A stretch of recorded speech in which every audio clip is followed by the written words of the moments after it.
Purpose.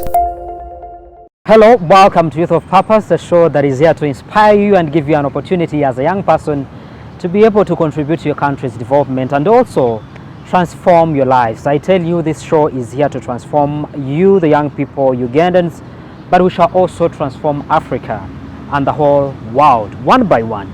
My name is Ivan Tumukonda. Welcome to the show. Today, we want to be looking at some of those things that we have really neglected, but are very, very critical and pertinent in as far as developing and growing our societies and the communities that we do live in. If we are to live in harmony and be people of substance, there are those things that we must move with and pass on to other generations that are to come. Today we are talking about morals and values. There is so much decry out there for moral degeneration amongst the young people. That is to do with the way how we talk, the language that we do use, the way we dress, the way we move, the way we present ourselves, and all that really portrays who we are. Do we still take values and morals to be very important in our lives? Talk about at the schools where we go and also back in our homes. And today I'm having young people that are going to be helping us to delve into this discussion and tell us their perspective in as far as morals and values are concerned. Today I have Daphne. Daphne, welcome to Youth of Purpose. Thank you so much, Ivan. I have Joshua. Joshua, you're welcome. Thank you so much, Ivan. Doris, welcome to Youth of Purpose. Thank you. And lastly, but not the least, I have Carlton. Welcome to Youth of Purpose. Thank you so much for having me. Great. Starting with you, Carlton, why is it a concern that we should be actually talking about morals and values at a time like this one? Thank you so much, Mr. Ivan. First of all, to clarify on the issue of moral degeneration, I would like to define it to our dear viewers. Moral degeneration, we are looking at a feeling or an action or a will of a person that is considered to be detrimental not only to an individual but also to the community. And this can be caused because of a permanent element in someone's character. And when we look at that aspect, we get to know that this is something that's not built in one day. A moral is something that tends to come part of you because of a deed you've grown to be doing for a long period of time. So when I see currently the certain bad morals that are rising amongst the youth, I can cite out, for example, drug abuse. You look at issues like theft, but also the small issues like greeting one another, speaking politely to one another. These seem to be small elements, but they are very key pillars to the morals we instill in ourselves as youth today. And I feel it's very key that we tackle this issue as soon as possible as the youth, as we help one another and also cite out the clear causes as to why these morals are decaying at a rapid rate. Okay, thank you. Coming to you, Daphne, why is it pertinent right now for us as young people to be having a conversation about morals? Thank you so much, Ivan. Really, when we talk about morals, we are talking about how we, the young people, are brought up in society and where are we as young people going in the future time. Now, when we talk about morals, we should really create a clear picture that what we are today and what we are doing now and what exactly we are involved in right now is what we are going to be tomorrow. The question is, what exactly and which code of conduct are you practicing today as a young person? Yes, thank you. Amazing. Joshua, what's your perspective? Yeah, so thank you for having me. First of all, I really have loved to have these conversations, and I think really the aspect of morality is an important one. I think that the morality bit that we are faced with, the crisis that we're faced with, is much of a tension between our earlier upbringing and then like the world in which we're now going in. I think that we've been raised traditionally, but then at the moment we're having things like technology coming through, we are having things like movies, and so there's this tension of us trying to know the things that were told in the past, but then also trying to make sense of how that stands up in the other sources of influences. And I think that's the kind of dilemma that young people are now facing. Doris, coming to you. Basically, why do you think it's important, majorly as people who grow up together, and I'll talk in perspective of family, why should there be discussion on morals and values in families right now? It's important to be careful about which morals you put into your children, because it's going to influence how the world is going to look at them. It's going to influence how the world looks at you. Because when you portray yourself as someone to people, they're going to treat you how you're treating them. It's going to influence who is going to become your friend, who is going to call you for that job opportunity, who is going to call you for their wedding, depending on your morals. How do you treat people? So it's very important that you pay attention to that. Yes. Daphne, moral decay is the decry that is out in the public, and we've also seen actually right now the government is decrying that. When we look at what's happening on social media, for example, people celebrating people's death, the language that we use, what is happening and what is the picture out there in as far as morals are concerned? All right, Ivan. Yeah, when you talk about such a statement, I imagine someone celebrating another person's death. I mean, where are we going? Where is the country going? Yeah, that brings a divergence between the African tradition setting and this current setting of our generation. Mm-hmm. Yeah, can we go back to the grassroots where we used to practice a society full of harmony and respect? Exactly. So when you talk about moral degeneration in society, number one, we look at the dress code. You know, Ivan, your appearance in public and wherever you move defines you a lot. Say you are addressed by the way you dress. Exactly. Mm-hmm. Yeah. And how is a youth, a young person like me and you, dressing up in society? Mm-hmm. Should we don't be against someone who really defines you in another way because you are portraying yourself in another way. Yeah. Because of your dress code. Number two, we talk about the profanity, that bad language we speak in society. Actually, for us, we the young people, we take it as a stylish type of language, but it's sad. It's sad. Sorry to interrupt you, but I've been in places, and you find ladies, young girls, proudly calling themselves bitches. Mm-hmm. You know, they are so proud that my bitch, and it's so disgusting. Yeah, and actually, I was moving around school, and I saw a book called "Why Men Marry Bitches." I mean, how can you call someone a bitch? You understand? And we are very okay with it. Where are we going as a country? Because what we are doing right now is what we are going to be. Mm-hmm. You understand? So, can we reflect back on the words we exactly speak out? Before you speak, reflect what you're going to speak. Yeah. Because what you are going to speak, it is going to have an impact, not only to you, but also in your future time to come. Not only your future, but I've had on a number of times at my neighbors, very young kids of 3 to 8. Yeah. You know, one running to report the other that this one said the F word to me. Just imagine, 3 to 8. You know? And not once, not twice. I've had them on a number of times. And that means either they've had their elder siblings, either they are on phone and they are calling it to the people they are talking to. Yeah, and they true. pick it up and use it on their fellows. Coming to you, Joshua, do you think we can be able to adjust our morals and values to suit today? Because the good has become the bad and the bad has become the good. Someone was telling me about the video that we're watching. There was this young man with a cup that has bad manners written on it, drinking, and the cheers were, the friends were cheering him. He was drinking bad manners. You understand? So where do you think he's going to put the bad manners that he is drinking?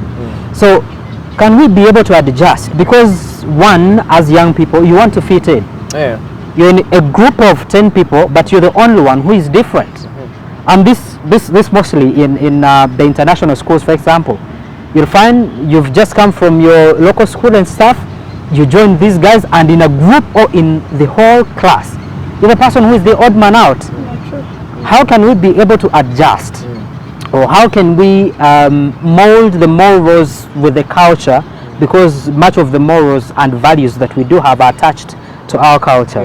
Can we be able to adjust that to suit the .com era that we do have? Yeah, I think it's possible. However, what I think is the product that we'll have, the end product that we'll have, will not be the kind that is like on all fours with what we had previously. But I think the most important thing is the essentials, yeah? So for instance, I think that you can look decent while not being, you can look decent while not exactly, you know, the dress code thing that you were talking about. You can look nice, you can look glittering and stunning without crossing a particular line. Putting on half naked. Yes, yes. Thank you so much. Thank you so much. I'll be coming back to you. Doris, how is the issue of morals and values handled in your family? Well, you have to make sure that as a person, you don't forget where you're coming from. No, I want in the perspective of your family. Like when you're growing up, what are those things that you know at our home, for example, this doesn't happen. At our home, you don't cross this line.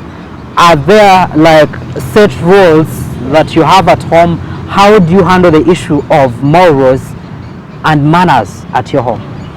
Yes, for example, when I'm leaving the house and my mom is around, she'll want to see what I'm wearing. She'll be like, no, this one I don't allow. This one it's okay. And she'll tell you why she's allowing it and why she's not allowing it. And then my father has a curfew. He says, you're a girl, you're not supposed to be moving out this late at night. Because it's not safe. First of all, you're a girl, someone could just trip you. You could be robbed. There's so much going on. So they make sure that they tell you no, but with a reason, so that you understand where they're coming from. You understand that they're trying to protect you and not just limiting you for no reason. And how has that helped you to have, you know, the values that you live by today? I have these values they've been teaching me, they are installed in me. So when I'm out here and I'm with my peers, definitely I'm going to find people whose values are different from mine. But I have to remember where I'm coming from. I have to remember what they taught me. And I have to be careful about how I portray myself to the world, because I've been shown that when you portray yourself in a certain way, people will treat you the way you're portraying yourself. So I have to make sure that I'm careful how I show people, how I portray myself in public, because I want people to treat me in a specific way. I don't want people to disrespect me. So I have to make sure I'm dressed decently. I have to make sure I don't use vulgar language, because I don't want people to talk to me using vulgar language. I don't want people to insult me and be like, oh, that girl is... So when someone is coming to talk to you, they know you don't talk to Doris that way. Yeah. Amazing. Coming to you, Carlton.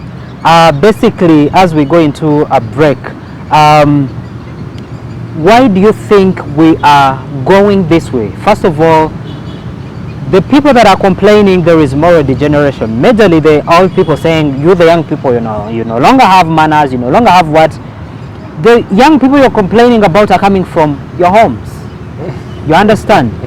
What has gone wrong? Thank you so much. Going to that issue of moral degeneration, let me share with you slightly some statistics that I managed to find out. A study was made in northern and central Uganda within secondary schools by Gulu University partnering with Macquarie.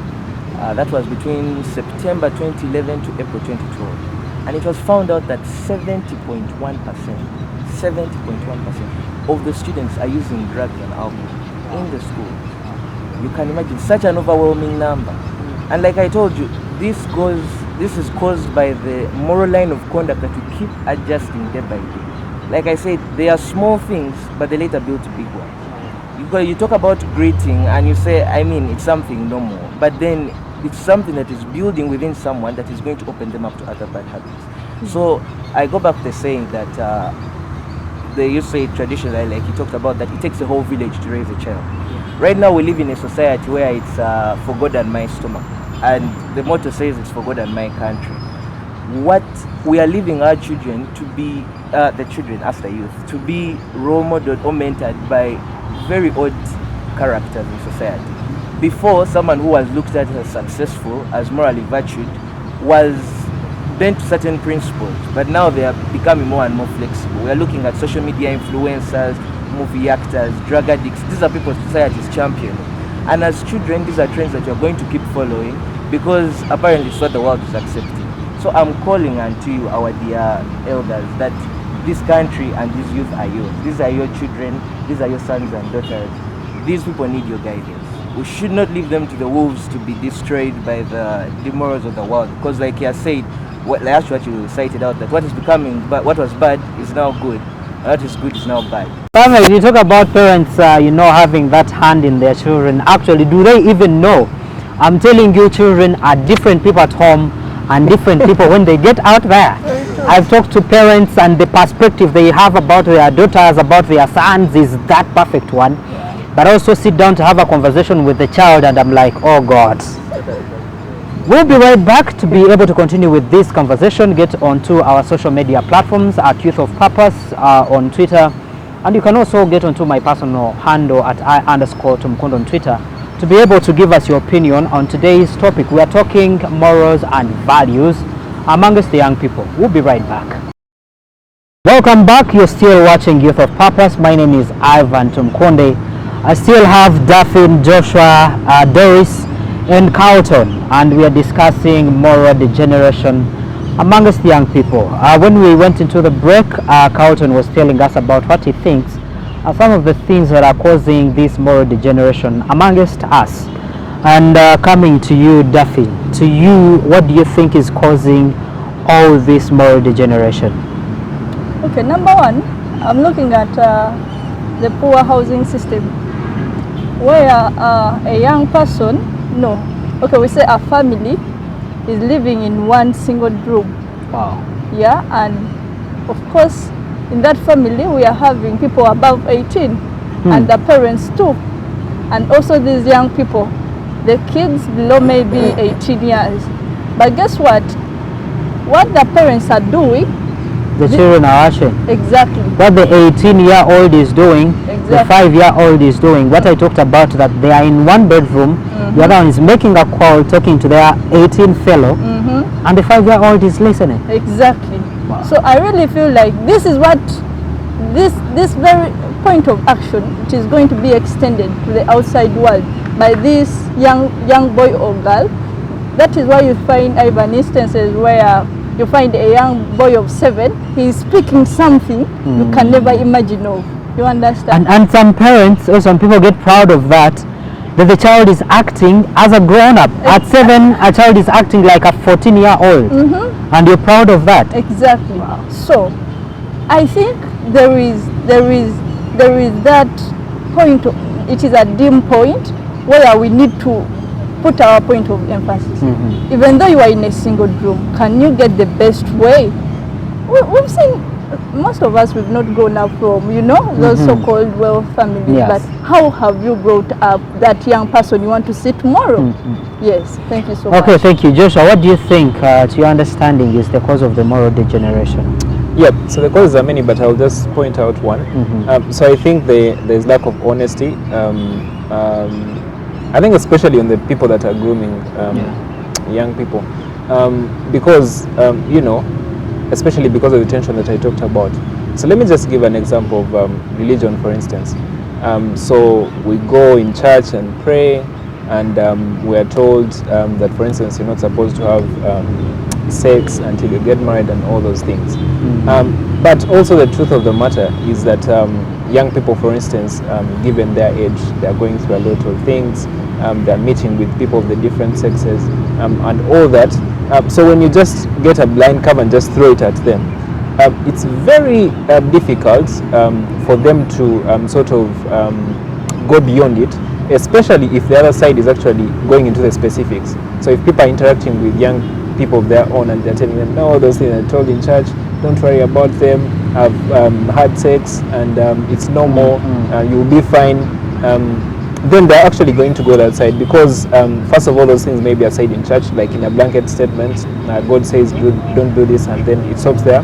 But also further still, there's like a whole kind of taboo around maybe discussing those things with old people. So you have a setting of dishonesty that is really a Pandora's box for really what we're now experiencing. Talk about the groups that young people get involved in. They're organizing house parties. Yeah. At the house parties is where they are going to have the cookies that are drugged. You understand? That's where they are going to meet people that are going to recruit them into LGBTQ and all that. Yeah. So it's so much. It's so much that is happening. Yeah. So the thing is, young people are having questions, and if we run away from answering them, then someone else is going to answer them on their do the parents or the people, like you said, who are supposed to mentor the young people understand what these young people actually are doing? Are they? Now, I think it goes back on the relationship that parents have with their young people. I don't think that they need to actually understand, but at least the young person should be able to relate with their parents, like on a personal level, like see themselves as working this thing together, so they can relate situations. Maybe this person is having an experience from some time back. They tell them that maybe in our time this is what we did, but at least when there's this kind of conversation and the young person is trying to see that you are helping them, I think that they are more inclined to sort of be a little reserved on how quick they actually respond to what other sources are telling them, rather than when you just keep quiet and just hope for the best. Yeah. Doris, to you, what do you think is the cause? I think the cause could be people's backgrounds, because some people have gone through things that they can't share with you. For example, maybe they come from families that are abusive, emotionally, sexually, physically. So someone coming from such a background, they've had these negative morals installed in them. Maybe in their family it's okay to use the F word. Anyone can throw it around. It's normal. So that's what they've grown up used to. So now when you find such a person and they become your friend or they become your associate, someone that you can associate with, some of these habits may rub off onto you. So you have to be careful with the people you associate with. Yes. Thank you so much. Carlton, you talked about the issue of drug abuse and you gave us some statistics which were in 2012, and I can tell you that it's worse today. I work with young people in institutions of learning, and it's worse. As we conclude, what can we be able to do to make sure that this issue is solved? One, when you talk about the drugs, I can tell you so many young people are doing drugs, and to the worst, it's now the girls that are doing drugs.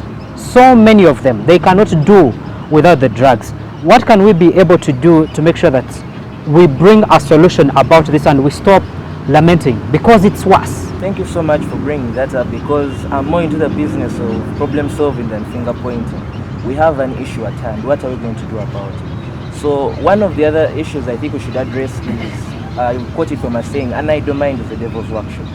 We're having so many youth right now who are idle, unemployed, having nothing to do. But I feel there are certain platforms that we can use to engage this youth in useful and productive activity.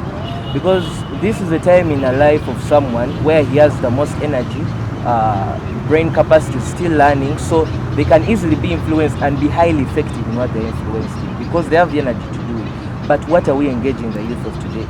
So I feel that as the government, as citizens of this country, we should put in place activities that indulge youth in productive things that help this nation.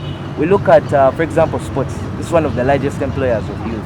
If as a country we put focus in putting proper sports structures that indulge youth all the way from primary level up to the university and then professionally, we are seeing a large number of youth indulge and focus in something that is productive. Yeah. So we are seeing the time that they're going to spend in these parties, be it these basic meetings. Watching TV, it will be less. Thank you so much, Carlton. Daphne, in only 30 seconds, what can be done at least to provide some kind of breathing space? Okay, thank you so much, Ivan. I think for me, my humble advice should be, can we really go back to the African traditional setting and we be those people where whenever we used to pass, someone could be like, that is someone so and so's son. Wow. Yeah? Can we borrow a leaf from where we've come from before this generation? Amazing. You talk about where you come from, someone's son. Who is the father? Is the first question. Exactly. I'll be saying that you want someone to be like their father, but their father is worse. Exactly. Joshua, what do you think should be done in 30 seconds? Yeah, sure. So my solution might seem a little, I don't know, set and all that, but it's actually serious. I think it's serious. So I think we need to start from the first things, which is, let us be genuine with ourselves. First of all, admit that these things exist. Yes. I think that every young person out there has, for instance, a parent, or maybe if they don't have a parent, a guardian or something like that.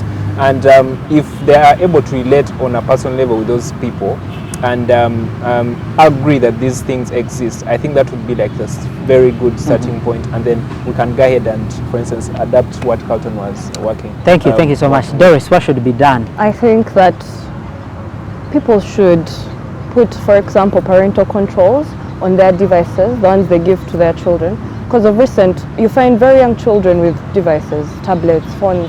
Someone in P5, P1 is having a tablet. So you need to put those parental controls. Thank you so much, Doris. We've been having Carlton, Doris, Joshua, and Daphne on Youth of Purpose talking about the issue of moral degeneration. What can we be able to do to make sure that that issue is solved? And thank you so much for being part of this show. Thank you so much for watching this show. I encourage you to play your part. If I do my part, you do your part, we can make a difference. Parents, please have honest conversations with your children. And when your children have problems like these, they are abusing drugs and stuff, please get them people that can talk to them professionally to help them. Don't hide them because you don't want people to find out that your child actually is having a mental issue or things to do with drug abuse. Please find professional people that can be able to help them. Many parents have reached out to me seeking help on how their children who are abusing drugs, because they've had honest conversations and they've opened up spaces to talk to their children, and their children open up. So create that space that your child can open up to you when they are having that challenge. Thank you so much for watching this show. See you next time. Youth of Purpose.